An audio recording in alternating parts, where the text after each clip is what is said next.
सब बच्चों, कैसे हो आप लोग? आई होप आप लोग बहुत बढ़िया हो, बहुत मजे में हो।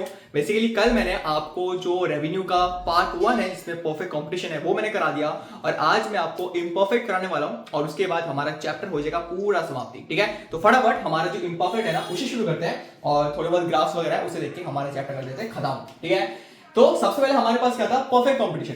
अब बेटा परफेक्ट कंपटीशन क्या था? जहां पे कि हमारा जो प्राइस है वो कांस्टेंट रहता है अगर तुम ज्यादा माल खरीदते हो या फिर नहीं खरीदते हो। लेकिन वहीं पे हमारा जो इम्परफेक्ट कंपटीशन है वो क्या होता है कि जहां पे अगर हम नॉर्मल माल खरीदे तो प्राइस सेम है, लेकिन अगर मैं बल्क में माल खरीदूं तो मेरा प्राइस थोड़ा सा कम हो जाता है, जो कि हमें नॉर्मली देखने को मिलता है। अगर तुम नॉर्मली किसी भी दुकान में जाओगे और उधर जगह अगर तुम एक चीज खरीदते हो तो हो सकता है तुम्हारा प्राइस सेम रहे कि हाँ भाई ये 10 रुपए का तो 10 रुपए होगा। लेकिन अगर तुम उसे बल्क में खरीदते हो 100 क्वांटिटी, 1000 क्वांटिटी, 1 लाख क्वांटिटी, तुम्हारा जो प्राइस है ना वो हल्का सा कम हो जाता है। ठीक है, तो वही बोल रखा है when the price fall with the rise of output that's called imperfect competition। बात समझ आई?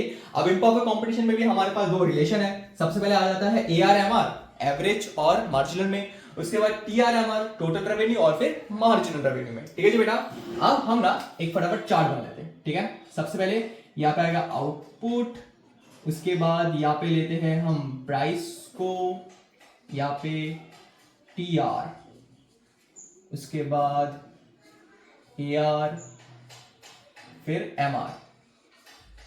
बढ़िया, ठीक है जी बेटा। चलो ये हो गया हमारे पास एक टेबल।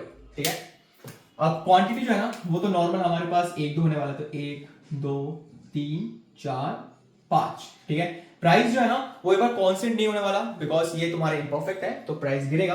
तो सबसे पहले प्राइस होगा 5, फिर करते हैं 4, फिर 3, फिर 2.25, फिर करते हैं 1। अब ये 2.25 क्यों लिया आपने? बिकॉज पहली बात ये तुम्हारे बुक में है तो इससे तुम्हें इजी होगा समझने में, और दूसरा है इक्वेशन थोड़ा बहुत मतलब इजी हो जाएगा इसको करने में। ठीक है, तो हमारे पास प्राइस आ गया। अब टोटल रेवेन्यू भैया, टोटल रेवेन्यू निकलता है हमारे पास P इंटू क्यू से, तो करते हैं। सबसे पहले आएगा 5, उसके बाद आएगा हमारे पास 8, उसके बाद आएगा हमारे पास 9, 2 इंटू 4 8, 0 ये तुम्हारा 9, और यहाँ पर आएगा हमारे पास 5। ठीक है, हमारे पास TR आ गया। अब AR, अब देखो AR और प्राइस तो हमेशा सेम होता है तो जो है उसे लिख दो। हमारे पास 5 4 3 2.25 और 1। ठीक है, अब ये यहाँ पे जो MR है, MR भी तो AR के सेम होता है ना? हाँ होता है, लेकिन कब होता है? जब हमारा प्राइस कांस्टेंट होता है ना? बेसिकली मैंने क्या बताया था कि जो MR है और AR है वो इक्वल तो होता है लेकिन हमेशा नहीं होता। वो तभी होगा जब हमारा प्राइस जो है ना वो कांस्टेंट होगा, और यहाँ पे प्राइस कांस्टेंट है नहीं तो इसका मतलब ये अलग होगा। अब AR का फॉर्मूला क्या है? सॉरी, MR का फॉर्मूला क्या है? हमारे पास है डेल्टा TR भाई डेल्टा क्यू। ठीक है, अब देखो डिफरेंस क्या है। सबसे पहले तो 5 आने वाला है। ठीक है, बिकॉज सबसे पहले तो भैया हर जगह पे 5 ही आएगा। उसके बाद डिफरेंस क्या है? देखो डिफरेंस हमारे पास यहाँ पे 3 का है, यहाँ पे हमारे पास 1 1 का है, तो 1 1 से डिवाइड करेंगे तो क्या ही आएगा? यहाँ पे सबसे पहले 3 का है तो 3 लिख देते हैं। फिर डिफरेंस कितना का है? फिर है 1 का, फिर कितने का है? फिर है 0 का, फिर कितने का है? फिर हमारे पास है -4 का। ठीक है, कितने का है? -4 का डिफरेंस है। बात समझ आई? ठीक है, अब ये हमारे पास बन गया टेबल, और इसी के थ्रू हम अपना TRMR और TRMR को कर लेंगे। ठीक है, चलो फटाफट से ग्राफ बनाते हैं। आ जाओ, सबसे पहले करने वाले हम TRMR को। यहाँ पे x, यहाँ पे y, यहाँ पे 0। AR और MR कितना गया है? AR MR, AR इधर है, MR इधर, मैक्सिमम 5 ही गया ना, यहाँ पे मैक्सिमम 5 कर देंगे। तो यहाँ पे 1 2 3 4 5, 1 2 3 4 5। यहाँ पे आएगा क्वांटिटी, इधर आएगा AR और MR। बढ़िया, 1 2 3 4 5। बढ़िया जी। चलिए सबसे पहले हमारा AR देख लेते हैं। AR हमारे पास क्या है? पहले आउटपुट पे 5। ठीक है, तो पहले आउटपुट पे तो भैया 5 ये रहा। ठीक है, हम AR कर रहे हैं सबसे पहले। ठीक है, उसका दूसरे पे 4, तो दूसरे पर 4, दूसरे पर 4। बढ़िया, तीसरे पर 3, तीसरे पर भी 3। बढ़िया, चौथे पर हमारे पास 2.5, 2.25, 2.25 चौथे पर कुछ इधर हुआ, ठीक है। इसके बाद पांचवे पर 1, पांचवे पर 1, तो ये हमारा कर्व जो है ना कुछ ऐसे जाएगा, ठीक है। ये तो तुम्हारा अलाइनमेंट की वजह से है, बट बेसिकली कर्व हमारा नीचे की ओर जाएगा, ठीक है। ये हमारा पहला पॉइंट, दूसरा, तीसरा, चौथा, पांचवा, ये हमारा आ गया AR, ठीक है। अब हम करेंगे MR को, ठीक है। MR क्या है? MR पहले में तो भैया आएगा 5, तो पहले में 5, दूसरे में आएगा 3, दूसरे में 3, तीसरे में आएगा 1, तीसरे में आएगा 1, चौथे में तो 0, तो मतलब चौथे में आ गया 0, पांचवे -4, तो -4 मैं यहाँ पे कर देता हूँ, ये 0 हो गया, ये हो गया -1, -2, -3 और -4,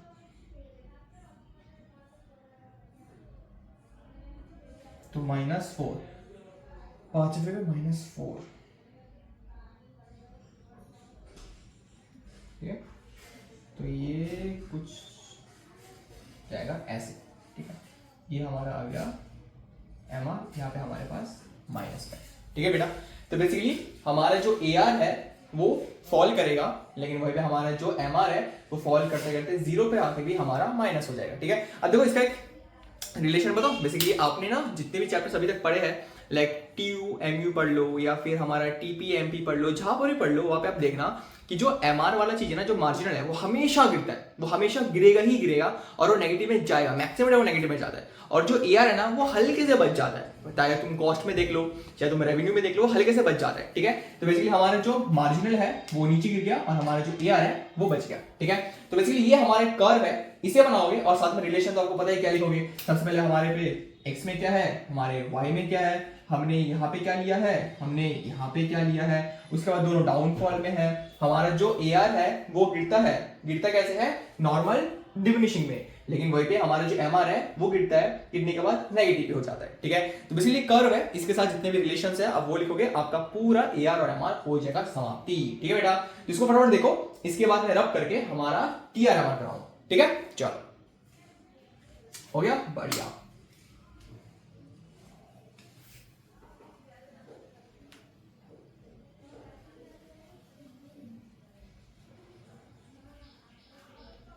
चलो सेम कर्व बनाते हैं, और यहाँ पे ना बेसिकली हमें ना 2 कर्व चाहिए, ठीक है, 2 कर्व चाहिए, तो छोटा छोटा 2 कर्व बनाएंगे,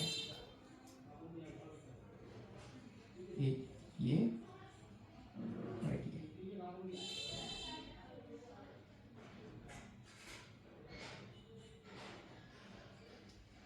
x x y y 0 0, ठीक है। अब देखो नंबर वगैरह मैं लिख नहीं रहा हूं क्योंकि इसमें ज्यादा कुछ नहीं चाहिए। हमारा जो MR है वो तो आपको पता भैया फॉल करेगा, तो उसको नीचे गिरा दो, ठीक है। ये हमारा बन गया MR, ठीक है। यहाँ पे MR नेगेटिव है, यहाँ पे जो है MR 0 है, ठीक है, और यहाँ पे फॉल कर रहा है।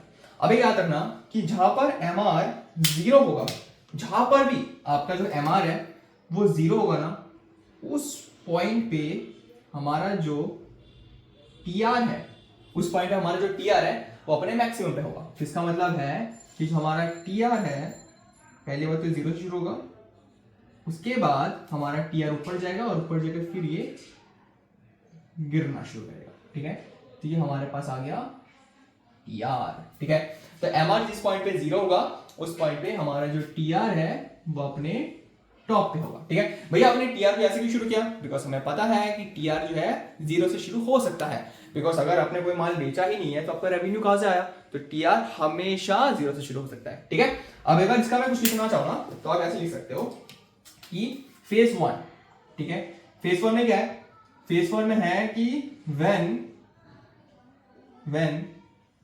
MR is falling, TR is rising, but भैया राइजिंग नॉर्मली नहीं, राइजिंग डिमिनिशिंग रेट से। कैसे भैया, देखो ना यहाँ पे सबसे पहले 5 था, ठीक है, देखो सबसे पहले तो 0 था, अगर कोई माल बेचोगे नहीं तो सबसे पहले जीरो होगा। जब तुमने एक माल बेचा तो एक माल के बाद ही तुमने 5 रुपए कमाए, जो कि बहुत बढ़िया बात है ना कि एक ही बार में 5 का प्रॉफिट। जब तुमने 2 माल बेचे तो तुमने 5 का फिर से कमाना चाहिए था, लेकिन तुमने 8 रुपए कमाए। इसका मतलब जो हमारा प्रॉफिट है वो तो आया, वो तो बढ़ा, लेकिन सिर्फ 3 रुपए से बढ़ा, सॉरी 3 रुपए से बढ़ा, ठीक है। उसके बाद जब तुमने 3 माल बेचे तो तुम्हें और आना चाहिए था, तुम्हें और आया, लेकिन सिर्फ 1 रुपए से बढ़ा। तो सीधी बात है, अगर मैं यहाँ पे लिखूं तो पहले तुम्हारा अर्निंग 0 था, 0 से 5 हुआ तो भैया 5 का आया, फिर तुम्हारा जो है 8 हुआ, तो भैया आया तो सही, बढ़ा तो सही, 5 से 8 हुआ, लेकिन 3 रुपए से बढ़ा। उसके बाद 9 है, देखो भैया इस बार भी बढ़ा, लेकिन भैया इस बार ना सिर्फ 1 से बढ़ा, भैया इस बार तो बढ़ा ही नहीं, इसका मतलब भैया 0 है। भैया इस बार ना कितना हुआ, 5 हो गया, घाटा हो गया, इसका मतलब कितना भैया -4 में हो गया। इसका मतलब क्या कि टीआर जो है वो बढ़ तो रहा है, टीआर जो है पहले 0 से 5, फिर 5 से 8, फिर 9 बढ़ेगा तो सही, लेकिन डिमिनिशिंग रेट से बढ़ेगा, पहले 5, फिर 3, फिर 1, फिर 0, फिर -4, ठीक है। और इसीलिए आपको बोला गया है कि TR is rising with decreasing rate. Decreasing बोल दो, डिमिनिशिंग बोल दो, जो आपका मन तुम बोल सकते हो, ठीक है। उसके बाद दूसरा फेज क्या है, ठीक है। पहला फेज ना हमारे पास ये वाला पॉइंट है, ये जो है ना ये वाला है। दूसरा फेज हमारे पास ये वाला है जहां पे हमारा 0 वाला, और तीसरा फेज हमारे पास ये वाला है, ठीक है। दूसरा फेज क्या है, दूसरा फेज हमारे पास है व्हेन, अरे क्या लिख के बैठे हैं, व्हेन लिखना है, व्हेन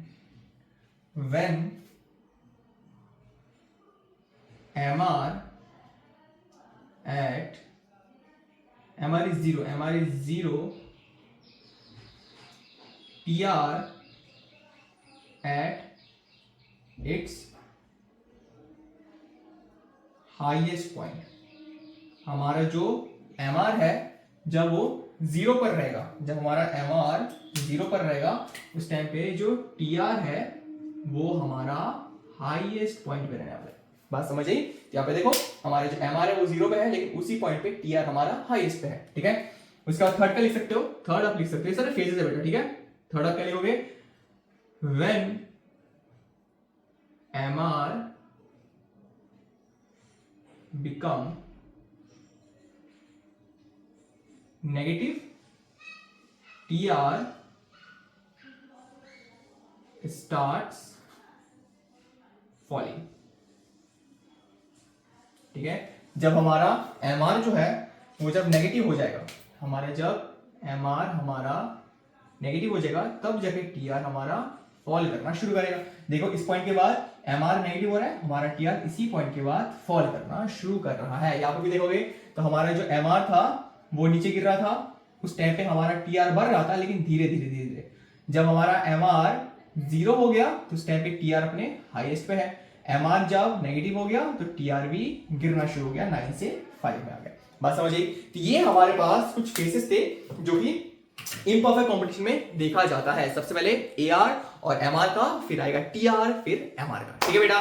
तो यही है हमारे पास जितना भी इस चैप्टर में था रेवेन्यू में, जिसमें हमने परफेक्ट कंपटीशन कवर कर लिया और इम्परफेक्ट कंपटीशन कर लिया कवर अप पूरा, ठीक है बेटा।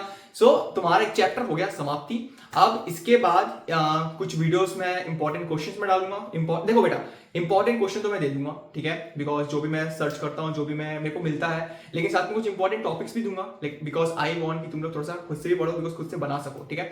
Important questions, important topics chapter के अंदर से सब कुछ दूंगा, ठीक है। लेकिन अभी के लिए फिलहाल तो इनको अच्छे से पढ़ो, अपना रिविजन करो। आई नो तुम लोगों का एग्जाम है, एग्जाम के बीच में थोड़ा सा पढ़ाई में ध्यान ज्यादा दो तो मार्क्स बहुत अच्छे आएंगे।